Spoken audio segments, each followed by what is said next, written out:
In 1985, Ashely McCrary started her freshman year at Auburn University. I lived in dorm 9, which is Helen Keller, which is right next to Haley Center. I was an Alpha Gam, which is a great sorority on campus, and was really involved in that sorority. I was an officer. I was a Warrior Girl my junior and senior year. I just loved being there. 19 years after graduation, she was diagnosed with a rare form of melanoma, something most doctors have never seen before. And we were sitting after dinner one night, and my friend Jill said, what is that spot on your eye? And honestly, I had not noticed the spot. My husband hadn't noticed the spot, but sure enough, I go and look in the mirror, and it's pretty noticeable. June 23rd, we had gone to a dinner with some oncologists, and while we were there eating, one of the wives said to me, I never noticed that spot on your eye, and it kind of took me back because it had been a month since my friend said anything.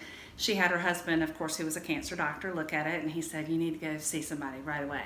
So I went, and sure enough, they dilated my eyes, and the doctors came in, and I could immediately tell I was an interesting case. The next thing I know, he left and got 9 doctors, and they each just sat down one at a time, didn't tell me anything, but just was looking at my eye, and I was like, okay, what's going on? And they said, well, it's likely that they'll never see this. This is such a rare thing. And I said, well, what is it? Ocular or uveal melanoma is a very rare cancer that affects 5 in a million people in the United States every year. He said, you're going to have your eye removed, probably have to be done in 2 weeks. And I didn't even know there was really anything wrong. And it was so shocking, and there was nothing soft about it. So we decided to go to Emory for a second opinion. And just had a lot of concern over it. I mean, I had 4 children. I can remember having to come and tell them that that's what I had, and it being very upsetting to everyone. So I was really hoping I didn't have to have my eye removed. With any melanoma, if it's isolatable, then you want to take it out. So surgery is the thing to do. And obviously organ-sparing surgery is ideal. The eye is a very small place and a very delicate place to operate, so sometimes it's difficult to take out part of the eye without sacrificing the whole organ. Something I haven't shared with people is my whole life people had told me, how I had my dad's eyes. I did not want to have my eye taken out. I didn't know what that would be like. And so when I went to the doctor, I was just really praying that they would tell me that I didn't have to do that. But sadly, that was not the case. So 13 years I've been doing this. I've seen melanoma probably 40 times at the most in all those years. I've never once seen a case of uveal melanoma. It's extremely rare. In 2012, at the time, I knew 2 other girls who went to Auburn who also had this cancer. And so the doctors were like, we need to look into this. Coincidence or cancer cluster? We're up to 22 people. That's a lot of people.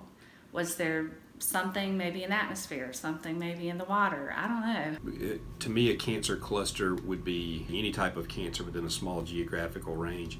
The same kind of cancer, and especially a rare kind of cancer. So when 19 more in the Auburn family were diagnosed with this unusual cancer, it struck up interest throughout the country. We were approached by the physicians in Philadelphia. They set up this conference at the Hotel and Conference Center, and asked all kind of questions, like literally everything from childhood on, to see what kind of connection we all have.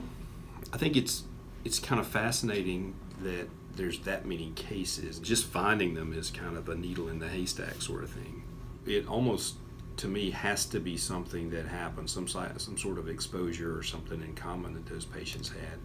Although the cause is still unknown, many doctors throughout the United States, along with the university, are working to better understand ocular melanoma and the cancer cluster here at Auburn.